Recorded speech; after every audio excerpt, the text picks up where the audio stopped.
Deputy CM Pawan Kalyan గారి movie OG movie వచ్చేస్తుంది. ఇటు పక్క మెగా ఫ్యామిలీ చిరంజీవి గారిది విశ్వంబర మూవీ వచ్చేస్తుంది. Ram Charan game changer movie వచ్చేస్తుంది. కమింగ్ టు పవన్ కళ్యాణ్, అసలు ఓజీ మూవీ ఏ రేంజ్లో ఉండబోతుంది అంట? మేమైతే ఫ్యాన్స్ అందరం కూడా ఓజీ మూవీ కోసం వెయిట్ చేస్తున్నాం స్వామి. ఓజీ మూవీలో సాహో కూడా లింక్ చేశారు అన్నారు, సాహో లింకింగ్ ఉందన్నారు, ప్రభాస్ ఉంటా అన్నారు. వీళ్ళిద్దరూ వస్తుంటే తెర మీద చూడాలని మేము చాలా వెయిట్ చేస్తున్నాం.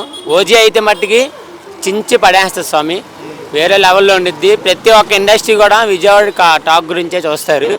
విజయవాడ అయితే సూపర్ డూపర్ బంపర్ హిట్ అయిపోతుంది స్వామి. ఓజీ అయితే మెయిన్ ప్రభాస్ ఉన్నారు ఇందులో. డైహార్ట్ ఫ్యాన్స్ కూడా మాకు సపోర్ట్ చేస్తారు పవన్ కళ్యాణ్కి. ఇటు పవన్ కళ్యాణ్ ఫ్యాన్స్ ఉన్నారు, అందరూ కూడా ఈ సినిమాకి చాలా వెయిట్ చేస్తున్నారు. కానీ ఈ సినిమా కొంచెం హెర్లీగా రావాలని కోరుకుంటున్నాం స్వామి. చాలా హెర్లీగా రావాలని కోరుతున్నాం. సినిమా చాలా వెయిట్ చేస్తున్నాం. అరే రామ్ చరణ్ గారు గేమ్ చేంజర్ మూవీ వచ్చేస్తుంది. రామ్ చరణ్ గురించి ఏం చెప్తారు? గేమ్ చేంజర్ అంటే దానికి ఇంకా షూటింగ్ చేస్తున్నాం అంటున్నారు, ఏదో అంటున్నారు. అది కూడా ఎప్పుడో రిలీజ్ అవ్వాల్సిన మూవీ, మరి దాన్ని రేపు సంక్రాంతికి ఇచ్చామన్నారు. రిలీజ్ చేస్తే దాన్ని హిట్ చేస్తాం. మెగా ఫ్యామిలీ ఏ మూవీ వచ్చినా కానీ ఫ్యాన్స్ తరపున మేము ఒక సపోర్ట్ ఉండిద్ది మాది. మెయిన్ అయితే ఓజీ కోసం వెయిటింగ్. ఇంకా చిరంజీవి గారిది విశ్వాంబర సినిమా ఒకటి వస్తుంది. ఇంకా మెగా ఫ్యాన్స్ అంటే మనం చెప్పవసరలా. ఇటు అన్నయ్య అటు తమ్ముడు ఇద్దరు ఒక దుమ్ము దులిపేస్తారు ఇండస్ట్రీని మొత్తాన్ని ఈసారి. ఓజీ అయితే కానీ చాలా వెయిట్ చేస్తున్నాం ఓజీ గురించి. ఫ్యామిలీ సంబరాలు జరుగుతాయి అంటారా జనవరి నుంచి గట్టిగా? సంబరాలు అంబరాన్ని దాటితే స్వామి, అసలు సూపర్ ఉంటుంది. ఓజీ గురించే మెయిన్ అయితే మేము వెయిట్ చేస్తుంది. ఇంకా విశ్వాంబర కూడా ఇంకా మా తరపు మేమే వెళ్ళి కొంచెం సపోర్ట్ చేస్తాం. మెగా ఫ్యామిలీ మొత్తం కూడా ఏ మూవీ వచ్చినా మా సపోర్ట్ ఉండిద్ది. Thank you sir. సుప్రీంకోర్టు లాయర్ని అయితే కూటమి ప్రభుత్వం ఎలా ఉందని చెప్పేసి అని అడుగుతున్నారు. కూటమి ప్రభుత్వానికి ఏంటంటే గత 5 సంవత్సరాల కన్నా బ్రహ్మాండంగా ఉందని చెప్పొచ్చు.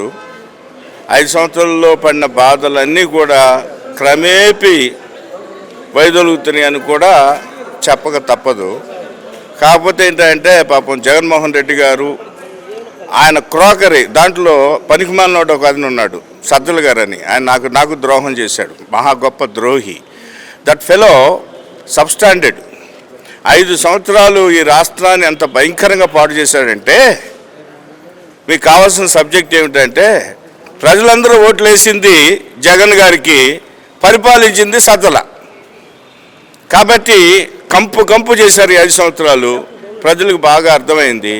బాధల్లో ఉన్నది సజ్జల గారును, సజ్జల గారి క్రోకరీ, జగన్ గారి క్రోకరీ.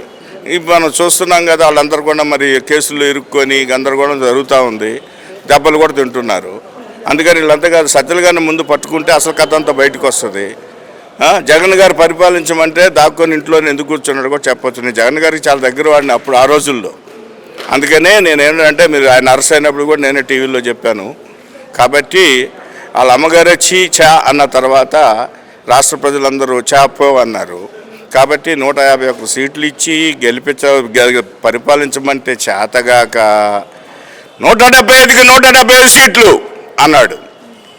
కొట్టాల్సిందేనంట. ఏం కొట్టాడు? సతికిలు పడ్డాడు. చివరి 5 ఆ రోజే చెప్పాను నేను, చివరి 5 తీసేసి 17 సీట్లు వస్తాయని. ఆ తర్వాత చెప్పాను లెక్కట్టుకోక ముందు 15 కూడా రావడం లేదు సార్, 15 కూడా రావడం లేదు, దానికన్నా ఇంకా తక్కువ వస్తున్నాయంటే తెలుగుదేశం వాళ్ళే నమ్మలే. అందుకనే దేశవ్యాప్తంగా ఫస్ట్ ర్యాంకులో వచ్చింది మా అనాలిసిస్. ఫస్ట్ ప్లేస్లో వచ్చింది. ఇంటెలిజెన్స్ సెంట్రల్ నుంచి సర్టిఫై చేశారు. వాళ్ళు కూడా నేనే లాయర్ని. కాబట్టి అమ్మా మళ్ళా జగన్మోహన్ రెడ్డి గారు వస్తే రావడం అనేది జరగబోదు. అది రాక్షస ప్రభుత్వం. అది ప్రజలంతా యాక్సెప్ట్ చేయరు, అయిపోయింది. అందువలన అది మూసేసిన దుకాణం. అది పార్టీ అనడానికి కూడా లేదు, అదంతా క్రిమినల్స్ పార్టీ. అది వైసీపీ అంటే ఆయన వైసీపీ పార్టీ అని చెప్పేసి అని అంటారు. చివరికి వచ్చాడు కాంగ్రెస్ని కూడా తగిలిచ్చారు ఆయన. కానీ కాంగ్రెస్ పార్టీ కాదు అది వచ్చి క్రిమినల్స్ పార్టీ. మొత్తం క్రిమినల్సే. క్రైమ్ అంటే ఏంటో నేర్చుకోవాలంటే ఆ పార్టీలో చేరండి. మరి బాబు గారు వచ్చి 130 రోజులు అవుతుంది కదా, ఈ 130 రోజుల్లో ఎటువంటి పథకాలు అనేవి అమల్లోకి తీసుకొని వచ్చారు? పథకాలు అమలుకి తీసుకొచ్చారు. బాగా ఇది వస్తుందని చెప్పేసి చెప్పడానికి అంత గొప్ప విషయాలు లేకపోయినా పోయినసారి చేసిన వాటినన్నింటినీ సరిదిద్దుకోవడానికి కష్టపడుతున్నాడని చెప్పక తప్పదు. అర్థమైందా? వాళ్ళు చేసిన కంపు అంతా కూడా ఇప్పుడు ఆయన అర్థం చేసుకొని ఇప్పుడు మరి అమరావతి అంటే దాన్ని అంతా అట్లా మూలన పెట్టారు. ప్రాజెక్టులు మొదలుపెట్టారు. అవన్నీ అసలు ఏం చేయాలి ఏమిటని ప్రణాళిక రచించి వాళ్ళు చేసిన తప్పులన్నీ కూడా సరి చేసుకోవడానికి చేస్తున్నారు. ఈ మధ్యలో మరి వరదలు వచ్చాయి. ఆ వరదల్లో ఏం చేశారో బాబు గారు అందరూ చూశారు. వరదల్లో ప్రజలంతా క్షేమంగా ఉన్నారు. వాళ్ళు చేసిన సేవ అంతా కూడా చూశారు. కాబట్టి ఇంకా చేయాల్సింది చాలా ఉంది. బాబు గారు చేయాల్సింది చాలా చాలా చాలా ఉంది. ఆయన ఇచ్చిన ప్రామిసులు కూడా ఇప్పుడే మరి ఇంకా కార్యరూపం దాల్చినవి బాగా బ్రహ్మాండంగా చేస్తున్నారని చెప్తే అది తప్పే. కానీ ఇంకా చేయాల్సింది చాలా ఉంది. ఇది ప్రజల పక్షంలో మాట్లాడుతున్నాను నేను. ఒక పక్క చూసుకుంటే పోలవరం స్టార్ట్ అవ్వబోతుంది, మరో పక్క మీరు అన్నారు కదా ఇప్పుడు రాజధాని గురించి, రాజధాని కూడా స్టార్ట్ అవుతుంది. ఎలా అనిపిస్తుంది? ఎలా అనిపించేదే ఉంది. ఆయన 3 రాజధానులు కడతానన్నాడు, కనీసం 3 ఇటుకరాళ్ళు కూడా తీసుకెళ్ళి పెట్టలేదు. అది తుస్సుమంది, అర్థమైంది ప్రజలకి. సరే ఇక ప్రాజెక్టుల సంగతి అంటంగానే ఆ ప్రాజెక్టుల మంత్రి గారు ఏమన్నాడంటే 2 ఏళ్లలో కట్టేసి చూపించేస్తాను పరిగెత్తాడు ఆయన. మరి తీరా చూసిన తర్వాత అది కూడా తుస్సుమంది. కాబట్టి అది మన ఎలక్షన్లో బాగా పనిచేసింది, ప్రజలు బాగా అర్థమైంది. కాబట్టి 151 సీటు ఇచ్చిన ప్రజలకు అర్థమయ్యి మీరు పనికిరారని 164 సీట్లు ఈ కూటమికి ఇచ్చారు. ఒక మాటలో ఏం చెప్తారు మరి కూటమి ప్రభుత్వం గురించి? కూటమి ప్రభుత్వం వాళ్ళని మించి చేసుకుంటే మళ్ళా వచ్చే ఎలక్షన్లో కూడా కూటమి నిలబడడానికి అవకాశం ఉంటుంది. వీళ్ళు కూడా ఇట్లాగే ఇవాళ ఇచ్చిన హామీలు ప్రజలకు చేయకపోతే పరిస్థితులు బాగా అర్థమైంది. అసలు రాజకీయం అంటే ఇప్పుడు జనానికి బాగా అర్థమైంది.